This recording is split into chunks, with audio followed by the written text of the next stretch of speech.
Hi viewers, welcome to our channel. ప్రస్తుతం మనతో పాటు దాము బాలాజీ గారు సీనియర్ జర్నలిస్ట్ ఉన్నారు. వారితో ఒకసారి మాట్లాడదాం. సార్ నమస్కారం. సార్ నమస్తే. సార్ యాంకర్ స్వేచ్ఛ మృతికి సంబంధించి ఆరోపణలు ఎదుర్కొంటున్నా అంటే ఈ మృతికి సంబంధించి అతనే కారణం అంటే ఆరోపణలు ఎదుర్కొంటున్న పూర్ణచందర్ అరెస్ట్ అయినట్టుగా తెలుస్తుంది. చిక్కడపల్లి పోలీసులు అతను అరెస్ట్ చేసి తీసుకొచ్చేసారని కూడా చెప్తున్నారు. మరి ఎలా పట్టుకున్నారు, ఎక్కడ దొరికాడు? సో ఇప్పటి వరకు అయితే ఈ కేసుకు సంబంధించి ఎటువంటి ఆధారాలు పోలీసులు సేకరించారు? దీనికి సంబంధించి మీరు ఏం చెప్తారు సార్? యాక్చువల్గా ఈ అమ్మాయి జవహర్ నగర్లో ఊరేసుకుని చనిపోయింది కాబట్టి స్వేచ్ఛ అక్కడ అది చిక్కడపల్లి పరిధిలోకి వస్తుంది. అందుకని చిక్కడపల్లి పరిధిలో పోలీసులు ఆ రోజు రాత్రి అరౌండ్ 9:20కి అట్లా వచ్చి బాడీని తీసుకెళ్లారు.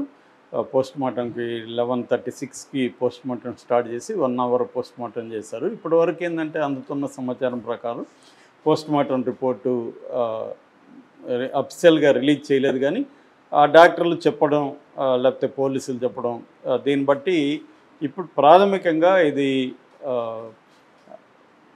ఆత్మహత్య అనే నిర్ధారణకు వచ్చారు. తల్లిదండ్రులు కూడా ఇది హత్యగా వాళ్ళు ఆరోపించలేదు. కంప్లైంట్లు కూడా ఈ మా అమ్మాయి ఆత్మహత్యకు పూర్ణచంద్రే కారణం అనే విషయాన్ని అయితే వాళ్ళు రాశారు.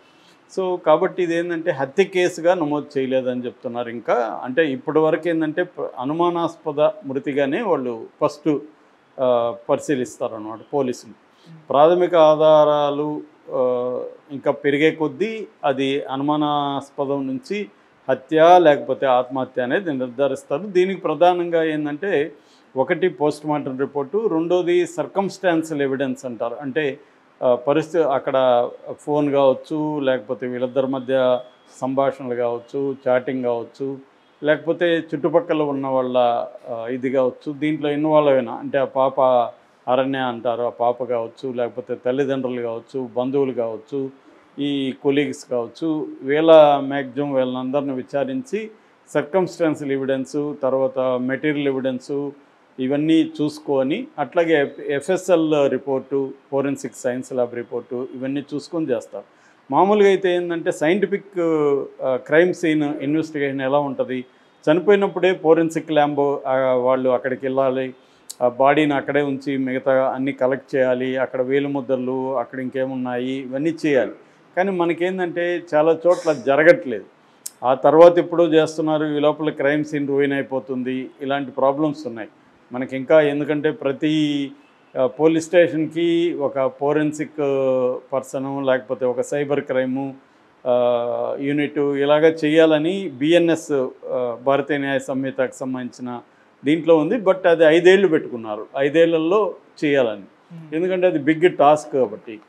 సో దానివల్ల ఏమవుతుందంటే ఎక్కడో ఫోరెన్సిక్ సైన్స్ ల్యాబ్కి పంపించాలి, వాళ్ళకి ప్రెజర్ ఉంటుంది, అది 1 మంత్ 2 మంత్స్ పడుతుంది. ఇది ఇట్లాంటి ప్రాబ్లమ్స్ ఉంటాయన్నమాట. సో అందుకని ఇప్పుడు ఏంటంటే అనుమానిత మృతిగా నమోదు చేసుకున్నారు. దాని తర్వాత కంప్లైంట్లో కూడా పూర్ణచందర్ పేరు ఇచ్చారు కాబట్టి ఇప్పుడు అబెట్టింగ్ సూయిసైడ్ అంటారు. అబెట్టింగ్ సూయిసైడ్ అంటే ఆత్మహత్యకు ప్రేరేపించినాడు అనే నేరం ఈయన మీద మోపుతారు. ఇప్పుడు ఈయన్ని పట్టుకోవాలనుకున్నారు, ఈయన దొరకలేదని చెప్పి ట్రై చేస్తున్నట్టుగా నిన్నటి వరకు వార్త వచ్చింది. అయితే ఈ మధ్యకాలంలో పూర్ణచందర్ పేరుతో ఒక 5 పేజీ లెటర్ కూడా వచ్చింది. అందులో పూర్ణచందర్ తనకు అమ్మాయికి ఉన్న ఒక రిలేషన్షిప్ని క్రానాలజికల్గా 2009 నుంచి ఇప్పటి వరకు ఎలాగా వాళ్ళ రిలేషన్షిప్ మారుతూ వచ్చింది, ప్రజెంట్ ఎలా ఉంది. సో ఈ అమ్మాయి ఆత్మహత్యకి నేను కారణం కాదు, మా ఇద్దరి మధ్య మంచి రిలేషన్షిప్సే ఉన్నాయి. మొన్న కూడా నేను తిరువన్నామలైకి అమ్మాయిని అరుణాచలంకి అమ్మాయిని తీసుకెళ్ళాను. అంటే తిరువన్నామలైలోనే ఉంటుంది అరుణాచలం, అక్కడికి తీసుకెళ్ళాను. ఇవన్నీ కూడా అతను చెప్పాడు. అయితే అతను వాళ్ళ నాన్న మీదనే చెప్తున్నాడు. నాన్న అమ్మాయిని ఒక రూడ్గా ఒక మాట అన్నాడు, అది అమ్మాయి హర్ట్ అయింది. నువ్వు ప్రతి 2 ఏళ్ళకి ఒకసారి ఒక వ్యక్తిని తీసుకొచ్చి ఇతను మీ అల్లుడు నాన్న అని పరిచయం చేస్తావు, నాకు తలగొట్టేసినట్టుగా ఉంది. నేను పీడిఎస్లో పనిచేశాను, డబ్బు లేకపోయినా నాకు గౌరవం ఉంది అన్న మాట మాట్లాడడంతో అమ్మాయి హర్ట్ అయింది. మేబీ అది ఫస్ట్ టైం కాకపోవచ్చు, గతంలో కూడా వాళ్ళ మధ్య ఇట్లాంటివి జరిగి ఉండొచ్చు. ఎందుకంటే తను అనుకున్నట్టు అమ్మాయి లేదు అనే విషయం వాళ్ళకి ఇబ్బంది కలిగించవచ్చు. లేకపోతే ఆ అమ్మాయి కూడా తన పరిధిలో తను స్ట్రగుల్ అవుతుంది జీవితంతో. తన ఆదర్శాలు ఉన్నాయి, రోజువారీ జీవితం ఉంది, తను కూతురు ఉంది, జాబ్ ఉంది, తనకి కొన్ని జీవితంలో అసంతృప్తులు ఉన్నాయి, ఒంటరితనం ఉంది, కొన్ని మానసికంగా కొన్ని ఇబ్బందులు పడుతుంది. ఇవన్నిటితో ఆ అమ్మాయి స్ట్రగుల్ ఆ అమ్మాయికి ఉంది.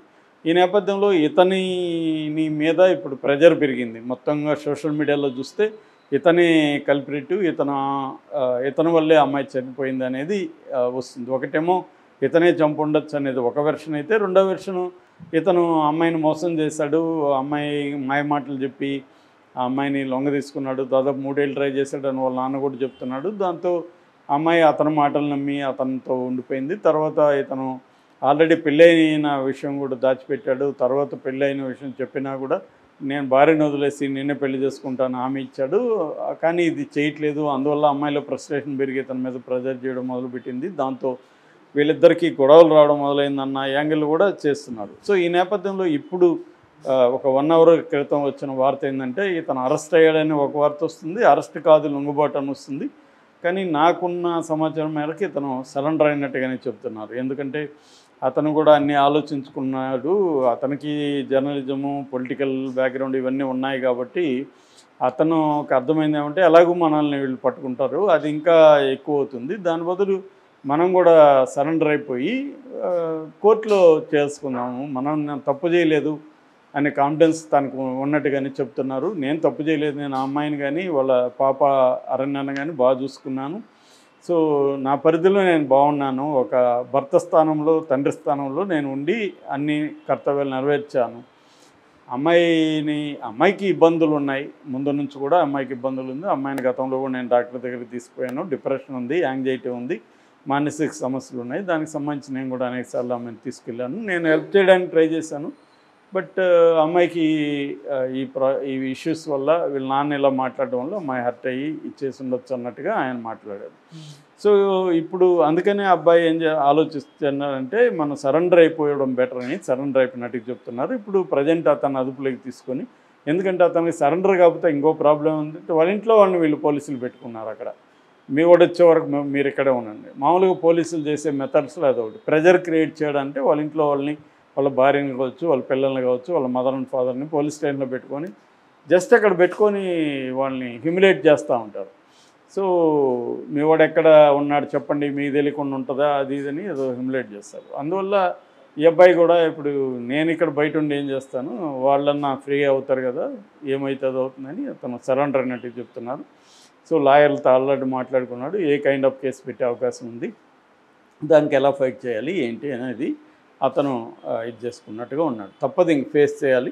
అందుకని అతను ఏంటంటే పబ్లిక్ పర్సెప్షను తన వెర్షన్ ముందు చెప్పడం, ఆ తర్వాత లీగల్గా ఎదుర్కోవడం, ఈ 2 ఆప్షన్లే. ఎందుకంటే పబ్లిక్గా ఇతన్ని విలన్లాగా చాలామంది డీల్ చేసి ఇతనే చంపేస్తాడు ఆ అమ్మాయిని, లేదా అమ్మాయి చావుకి ఇతనే కారణం అనేది ఎక్కువ మంది చెప్తున్నారు. కాబట్టి నేను కారణం కాదు, నేను బాగా చూసుకుని తన వెర్షన్ చెప్పడం అనేది తను ప్లాన్ చేసుకున్నాడు.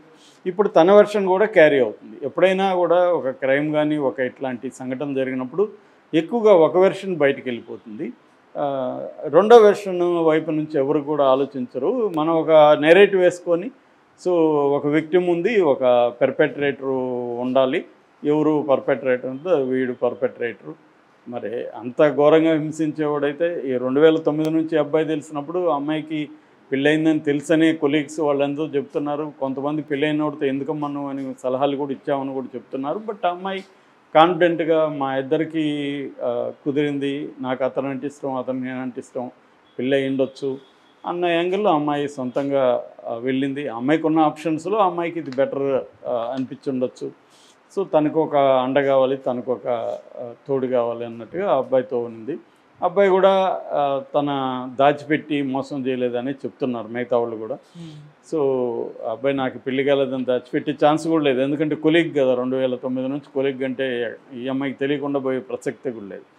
సో మేబీ అబ్బాయి నేను విడాకులు ఇస్తానని ఏమన్నా హామీ ఇచ్చాడా, అది ఇవ్వలేకపోయాడా అనేది తెలియదు మనకి, అది ఒకటి ప్రూవ్ కావాల్సి ఉంది.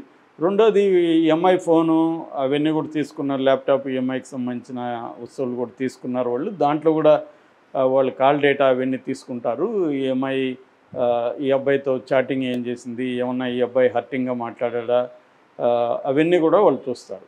అంటే ఈ అబెట్టింగ్ సూసైడ్, ఆత్మహత్యకి ప్రేరేపించే